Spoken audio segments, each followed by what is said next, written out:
Shalom semuanya, selamat pagi Bapak Ibu Saudara sekalian. Jumpa lagi dengan saya, kita akan bersaat teduh bersama-sama saat ini. Tapi sebelum mulai kita baiknya berdoa terlebih dahulu. Kita datang di hadapan Tuhan, minta tolong bantuan Tuhan. Mari kita berdoa. Bapa kami dalam surga, bersyukur sekali lagi dalam hidup kami, dalam anugerah Tuhan kami masih boleh bangun. Kami diberikan kekuatan hari ini Tuhan untuk menjalani aktivitas kami.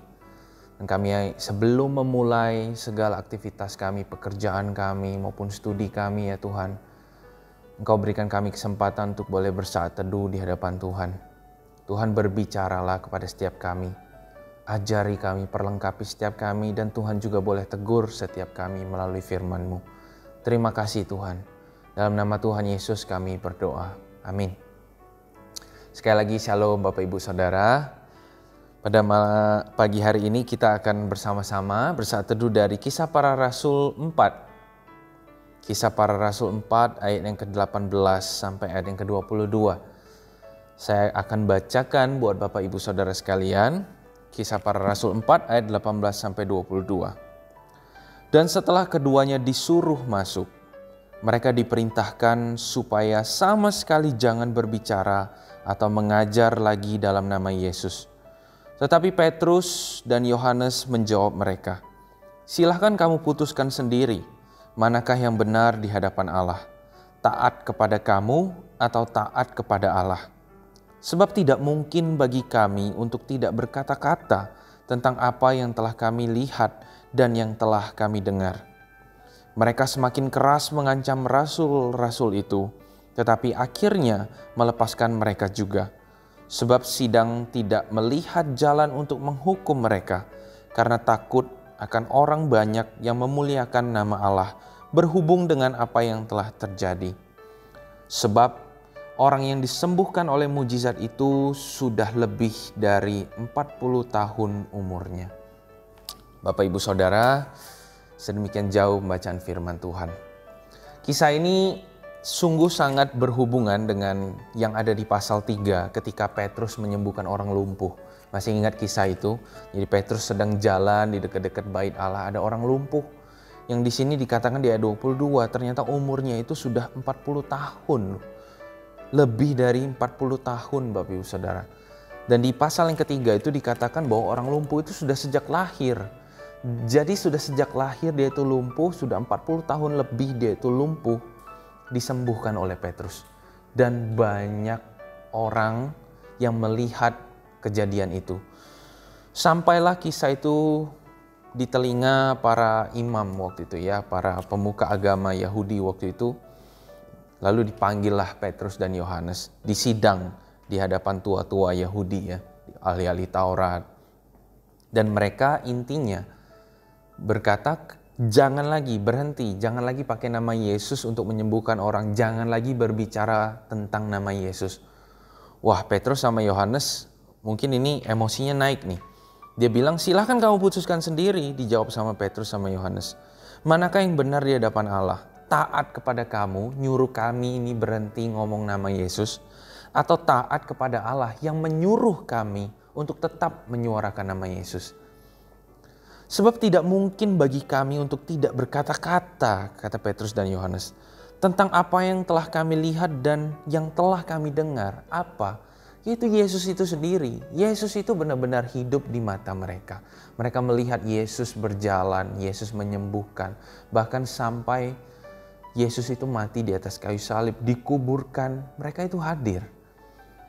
Yohanes itu ada di sana. Dan sampai Yesus bangkit, mereka itu lihat Yesus naik ke surga. Mereka itu lihat bagaimana bisa mereka itu diam, gak ngomong. Dan tidak menggunakan kuasa yang sudah diberikan oleh Yesus kepada mereka. Amanat agung yang diberikan kepada mereka itu, masa mereka gak lakuin? Bagi orang-orang yang mengenal Tuhan Yesus secara pribadi, pernah bertemu secara rohani di dalam pengalaman rohani mereka bersama dengan Tuhan, pengalaman-pengalaman hidup mereka merasa ditolong oleh Tuhan. Tuhan hadir dalam hidup mereka. mereka pasti akan mengerti perasaan Yohanes dan Petrus di saat mereka disuruh berhenti ngomong. Nggak mungkin bisa. Pasti punya keinginan tersendiri tanpa ada dorongan dari orang lain. Itu dari hati kita sendiri. Allah yang menyuruh kita ketika kita sudah merasakan tentang Yesus, merasakan kasih Yesus. Kita pasti mau ngomongin tentang Tuhan itu di kehidupan orang gitu loh. Di kehidupan kita sehari-hari. Supaya orang lain juga mengenal Tuhan. Nah, Bapak Ibu Saudara, jelas dari sini kan kita tahu bahwa sebenarnya yang memberitakan nama Yesus itu bukan cuma Yohanes dan Petrus saja dalam kisah ini, tetapi juga para murid yang lain. Orang-orang percaya mula-mula yang waktu itu juga memberitakan nama Yesus. Jadi sangat salah kalau misalnya kita bilang yang memberitakan nama Yesus itu tugasnya hamba Tuhan, tugasnya misionaris doang, tugasnya majelis bidang misi doang. Bukan. Tapi semua orang yang pernah merasakan tentang Yesus, merasakan kasih Yesus, pertolongan Yesus, pasti punya keinginan untuk memberitakan nama Yesus secara alami, tanpa paksaan sedikit pun. Malah justru kalau kita pikir secara logika ya Bapak Ibu Saudara, kalau misalnya kita cuma bilang hamba Tuhan yang bisa memberitakan nama Yesus. Di zaman saat ini, orang-orang bertemu dengan, misalnya kita sudah mengenal, orang ini hamba Tuhan. Sudah keburu minder. Orang non-Kristen keburu minder, takut, ini pasti kristenisasi. Ada pendeta datang, ini pasti aku mau dijadiin Kristen. Sudah keburu mundur gitu. Tapi kalau misalnya jemaat biasa yang hidup berdagang lah atau hidup berbisnis menjadi contoh bagi rekan-rekannya, mereka akan melihat sendiri tanpa ada rasa curiga. Mereka melihat dari hidup Bapak Ibu Saudara sekalian, bagaimana Bapak Ibu Saudara mencerminkan kasih Yesus dalam hidup. Tanpa ngomong tentang Injil sekalipun, kalau mereka melihat hidup kita itu baik, mereka bukan melihat kita sebenarnya. Mereka sedang melihat Yesus di dalam kita. Sampai sini paham Bapak Ibu Saudara ya? Mungkin ini juga sudah sekian kalinya kita membicarakan tentang memberitakan Injil, memberitakan nama Yesus di dalam khotbah-khotbah, di dalam renungan gereja kita juga sudah berkali-kali. Tapi memang masih sedikit dilakukan. Dan kita perlu tahu bahwa tugas kita itu bukan mengubah orang menjadi percaya kepada Yesus. Apalagi sampai memaksa mereka percaya kepada Yesus. Entah itu keluarga kita, entah itu teman kita, atau mungkin itu rekan bisnis kita. Kita nggak bisa mengubah ataupun memaksa. Kita cuma memberitakan Bapak Ibu Saudara. Lebih dari itu sudah tugas Tuhan. Tugas kita hanya memberitakan. Entah itu dari mulut kita, entah itu dari pikiran kita, entah itu dari perilaku kita yang dilihat orang. Kita bisa memberitakan nama Yesus dan selebihnya kita serahkan kepada Tuhan, orang itu mau terima Tuhan atau tidak. Sama seperti Petrus dan Yohanes di dalam kisah ini, ketika mereka menyembuhkan orang lumpuh itu, menggunakan nama Yesus di depan banyak orang, menggunakan nama Yesus di depan orang lumpuh yang sakit itu. Sampai situ toh orang itu sembuh, Petrus tidak langsung baptis orang itu Bapak Ibu Saudara. Urusan orang lumpuh itu atau orang sekitar itu yang mau percaya kepada Yesus atau enggak, bukan urusan Petrus dan Yohanes. Itu urusan mereka dengan Tuhan secara pribadi.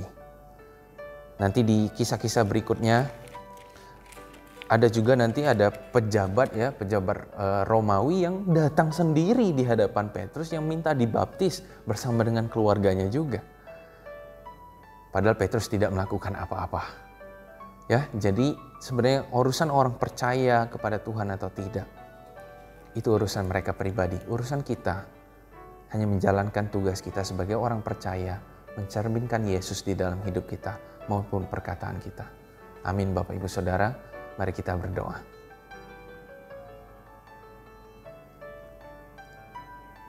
Bapak terima kasih, dalam firman-Mu kami sekali lagi diingatkan bahwa kami sebagai anak-anak Tuhan boleh mencerminkan hidup kami kepada sosok Tuhan yang nyata, yang hidup, yang sampai saat ini tetap ada bersama-sama dengan kami. Yang itu bisa dilihat oleh orang lain. Tuhan, ampuni kami jikalau seringkali hidup kami pun tidak menjadi contoh. Perkataan kami pun tidak menjadi contoh. Tuhan, bantu kami, mampukan kami sebagai anak-anak-Mu diberikan kekuatan untuk boleh mencerminkan Tuhan dalam hidup kami.